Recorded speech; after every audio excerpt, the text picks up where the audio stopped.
dua is greater than the Quran. No, but the Quran is meant for the living. The dua is for the dead. Quran for the living. I'm sorry, just to clarify that though. So let's say you know in your mind that there's no special value to it. Yes. But you're invited to something where the people in their culture believes that Yes. there is something. Let's say, for example, this Quran Khani, or for example, that let's say after a person is buried, then we have to get together and then sit, and each person will read a certain part, and then we'll do it together. Now, here, reading Quran is good. There's nothing wrong with reading Quran. So anyway, if I make it clear to everybody that, that I'm reading the Quran because reading Quran is really great.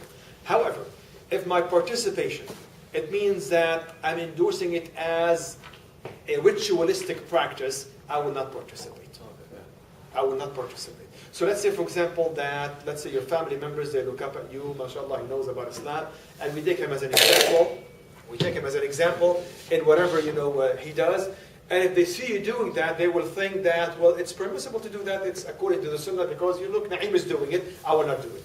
I will not do it. And I will make it clear to them. It doesn't mean that I don't care about the dead, but I will do what is better. I will do what the Prophet did, ﷺ, which is making dua, donating charity. Sometimes, especially when it comes to the dead and the burial, a lot of times we do certain things that make us feel better.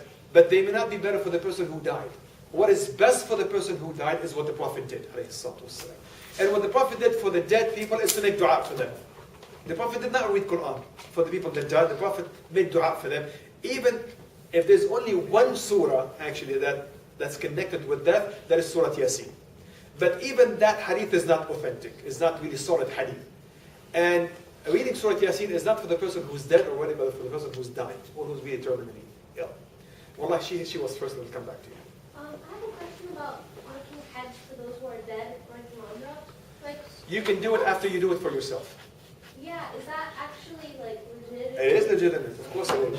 The Prophet allowed it, alayhi salatu wassalam. The Prophet allowed it, does it have value for the dead person? yes, of course it does have value for the dead person, but only after you do it for yourself. Okay. So after you do it for yourself, you can do it on behalf of somebody else who is either dead or who's alive but cannot go. Let's say a person is, bedridden, for example, and he does not have, or for example, is too ill to go and perform Hajj. You can do Hajj on their behalf after you do it for yourself. Siraj. Going back to the Fatiha, does this also apply to people who read the Fatiha when someone's going to get married, or they're sealing a deal, or... There's nothing wrong with that, but see, I think... That's not become required, culturally. Well, see, I think the connection of the Fatiha with the dead is a lot more solid. So people, in a way, they take it as something sacred that you have to read Surah Al-Fatiha. For most of the time, people know that, in a way, reading Al-Fatiha after, for example, engagement or whatnot, is not something that is required. That is clearer in people's mind. But people feel that you have to read it for a person that does. I mean, it's normal. When a person does, what's the first thing that comes to your mind? Read Al-Fatiha for them. And again, and we don't go, if a person is reading Surah Al-Fatiha, we don't go insult them and offend them. No, of course not. We make reading a bigger wrong that way. But at least for us ourselves, reading Surah Al-Fatiha is good, just like reading anything from the Quran. So there's no special virtue or value for reading Surah Al-Fatiha for the person who died. Okay? Now here is an example where sometimes the culture clashes with the Islamic. Sometimes if it is not clear. Because one affects the other. One affects the other. But again, Islam accommodates all the cultures so long as it is identified as to what it is. Another question. I was just going to comment that as a Pakistani, there's sometimes a line between culture and religion is blurred because there's so much bid'ah in the culture. Like there's the whole ceremony of singing songs for the Prophet. Yes. Or like every death day of the deceased, there's like people have like a Quran Yes. reading. So like, is it good to follow those or no? Wallahi, the best way is to ask. Because there are certain things, sometimes, why is that important? Because sometimes we go to the other extreme, by the way. Sometimes we may reject certain aspects of the religion, even though, and we think that they're part of the culture. But no, they may be part of the religion. That's why not everything that is commonly practiced may be categorized as being part of the culture. So what tells me there, I would ask. That's the answer to it, is that, let's say, like for example, the praising of the Prophet, ﷺ, the songs that praise the Prophet. There's nothing wrong with these in themselves. You know, and the rule when it comes to the dealings is everything is permissible except that which is prohibited. So praising the Prophet, there's nothing wrong with that. But then the question is, what does that praise include? Because some of those songs that praise the Prophet almost like border on shirk. Praise the Prophet into like almost like a god. Madad ya Rasulullah, and certain things that are actually wrong. So it depends on what the text says. That's why, and of course how it is practiced. Let's say, for example, if a song that praises the Prophet is practiced while people have to spin, for example. You know, no, that's definitely wrong in there. That's definitely like what you see happening in Turkey, for example. You know, and some of the other culture, they're whirling or twirling darwish, whatever they call them. Now this is wrong. So here I would ask. That's really what tells me. That's what would tell me. I would ask to know whether this is part of the religion. But again, you know, sometimes people go into certain extreme to say, no, you cannot do this. This is part of the culture. That thing may be part of the religion. So you have to be careful not to go to the other extreme. One extreme will be to accept everything from the culture as being part of the religion. The other thing is rejecting the religion as being part of the culture. Yes? What about paying a sheikh or imam to read the whole Quran for a dead person? Though? Is that considered? Wallahi, yani, subhanallah, yani, this is you know, first of all, can you pay somebody for Quran, teaching Quran or whatnot, for example, or reading Quran? Yani, there is a hadith where the Prophet ﷺ actually accepted for a man's mahar, dowry, to be that he will teach his wife the Quran. You know, and so that's why there is actually a basis for that. But I think instead of doing that, a person can donate charity or maybe do something, a perpetual charity on behalf of somebody, for example, you know, or making dua for them. And the Prophet indicated certain things, especially, you know, that the person will do as far as his parents are concerned if they die, you know, the Muslim parents, is basically to fulfill their desires, to connect with their families, their friends, and to respect them, and to donate charity on their behalf, to make dua for them. These are good things that are good to be done. On TV, all times they show you people sitting in a Yes, you know, I think this is part of, by the way, demonizing or, you know, basically degrading Islam, especially some of the old Egyptian movies, where basically the religious person is depicted as somebody who is basically who cares about nothing but food, you know, and then who's simple-minded, you can easily fool or trick into doing certain things, and he just looks at haram left and right. This is part of the attack on the religion. You know, this is not, you know, the religious people are the most respected people in the society. That's what the Prophet said. You know, ليس منا من لا يرحم صغيرنا ولا يوقر كبيرنا ولا يعرف لعليمنا حقا. But sometimes, and you may find, by the way, some religious people that fit that stereotype. Now, this will be the wrong in that person. This will not be the wrong in the religious figure itself. I think the religious figure is something that has to be followed. Well, which takes me back to the identity, that identity sometimes gets influenced. In other words, sometimes we may do certain things like everybody else because everybody's doing it.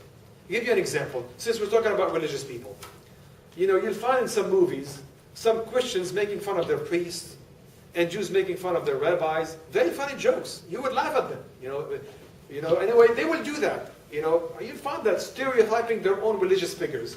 So what do? We make fun of our sheikhs and our imams. We don't do that.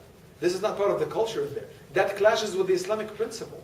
Because the Prophet said that the Muslim, you know, that he's not connected to us, he who does not respect those people of knowledge, these scholars. That's why even if everybody's doing it, we don't do it that way.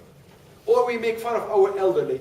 We mock their accent. You know, if your father has a thick accent, we mock their accent. Or we make fun of, or, you know, this is haram. The Prophet said that you respect your elderly. You do not treat them that way.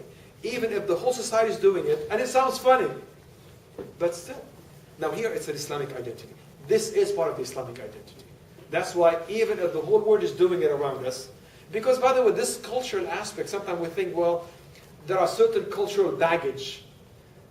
Only if you come from India or from Egypt, or if you come from the US as well. This cultural influence is there everywhere, wherever you come from. There is the American cultural influence, and there's the Japanese cultural influence, and there's nothing wrong with that so long as it does not contradict with the Islamic principle. So even if the culture encourages, let's say, for example, putting your elderly on the side, that's it, on the edge of the society, Islam actually says, no, you don't do that. You don't do that. You know? Here it is an Islamic value. You don't make fun of your grandfather because he has a thick accent. No, you do not. SubhanAllah. The Prophet says, لَيْسَ مِنَّا. He's not connected to us. مَنْ لَا يُوَقِّرْ كَبِيرًا. He who does not respect our elderly, he's not one of us. This is an Islamic identity aspect. This is not a cultural aspect. Yarhamukumullah. That's why, wallah, we have to be careful not to basically just follow the cultural identity over the Islamic identity. Okay? Any other questions?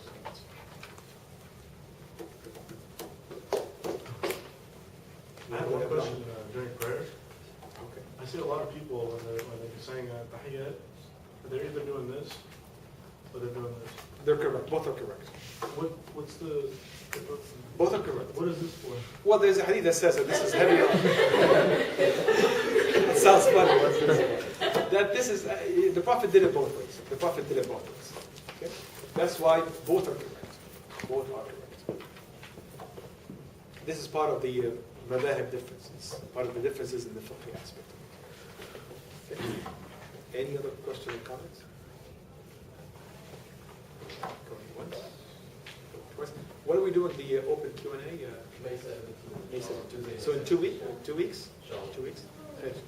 طيب جزاكم الله خير. سبحانك اللهم وبحمدك نشهد ان لا اله الا انت نستغفرك ونتوب اليك. اعوذ بالله من الشيطان الرجيم. بسم الله الرحمن الرحيم. والعصر ان الانسان لفي خسر الا الذين امنوا وعملوا الصالحات وتواصوا بالحق وتواصوا بالصبر.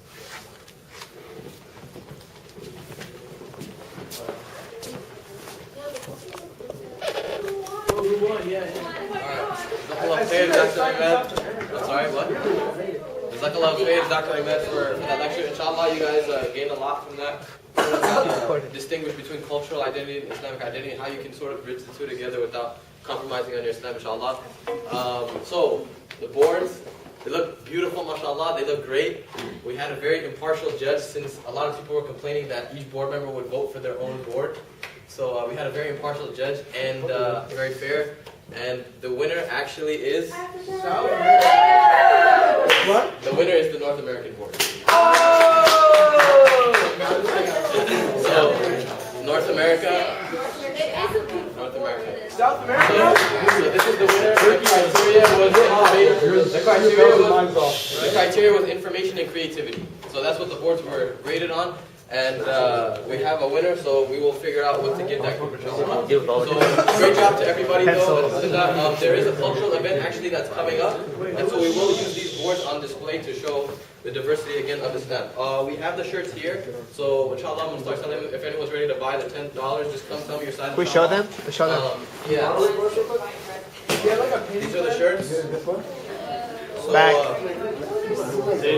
if you